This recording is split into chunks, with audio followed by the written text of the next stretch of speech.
Hi friends, Chris Hardy here, the Associate Pastor at West Lawn United Methodist Church, and again I want to say thank you for tuning in for our daily devotional videos. Today we are continuing along our series on the Sermon on the Mount from the Gospel according to Matthew chapter 5, and today's a little bit longer, 4 verses. Verses 17 through 20 from the New Living Translation are as follows. Don't misunderstand why I have come. This is Jesus. I did not come to abolish the law of Moses or the writings of the prophets. No, I came to accomplish their purpose. I tell you the truth, until heaven and earth disappear, not even the smallest detail of God's law will disappear until its purpose is achieved. So if you ignore the least commandment and teach others to do the same, you will be called the least in the kingdom of heaven. But anyone who obeys God's laws and teaches them will be called great in the kingdom of heaven. But I warn you, unless your righteousness is better than the righteousness of the teachers of religious law and the Pharisees, you will never enter the kingdom of heaven. So we know as we look at the Old Testament, which was the covenant, the testament of Jesus' time, that there were moral laws, civil laws, and there were ceremonial laws. All these laws, I believe, add up to be about 613, at least that's what the scholars tell me, the books. But these were these laws that we think about and that these Jews were asking Jesus about. These laws were given originally to the Israelites so that they could center themselves upon God, that they could love God with all their heart, their mind, their soul, and their strength. Because the law, the originality of them, the principles behind them were that so they could live an upright life according to God.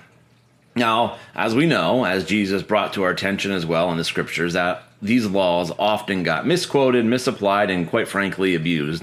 And again, the heel of the story is often the Pharisees, and that's who he's talking about. Well, he names the Pharisees, but he also talks about the teachers of the religious law, so other rabbis potentially, or the scribes, or the Sadducees.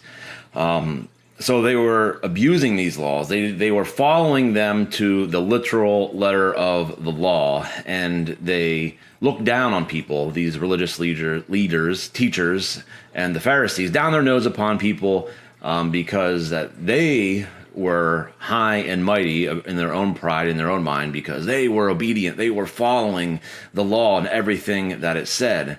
However, even though they looked pious on the outside through their deeds, their sacrifices, so through whatever they were following, their heart wasn't right with God. And that's what Jesus is talking about. Jesus is concerned about our hearts, our changed attitudes, our transformed lives. How are we different because our lives are centered upon God? Jesus was saying that we can't be more righteous than the Pharisees because they were in the wrong lane altogether.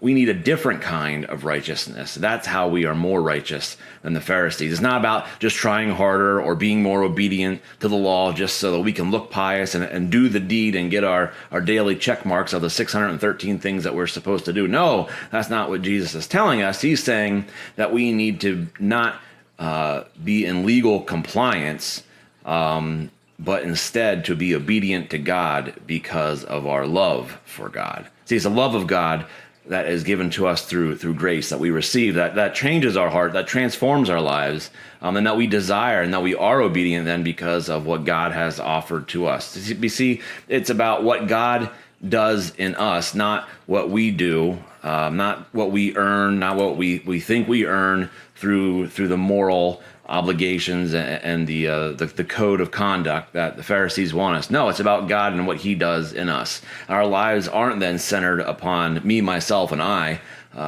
We like that kind of religion. It's what I think is best and relevant to me. But instead, Jesus is saying he came to fulfill the law because it was the principles based upon God. And the originality of it was that these laws were given so that we, including the Israelites, would center ourselves upon God. Instead of looking inwardly, we look outwardly and we look toward God and loving our neighbors and loving God. You see, our approval doesn't come from the Pharisees. It doesn't come from Pastor Chris. It doesn't come from anyone else in the church. It doesn't come from any people, quite frankly. But our approval comes from God.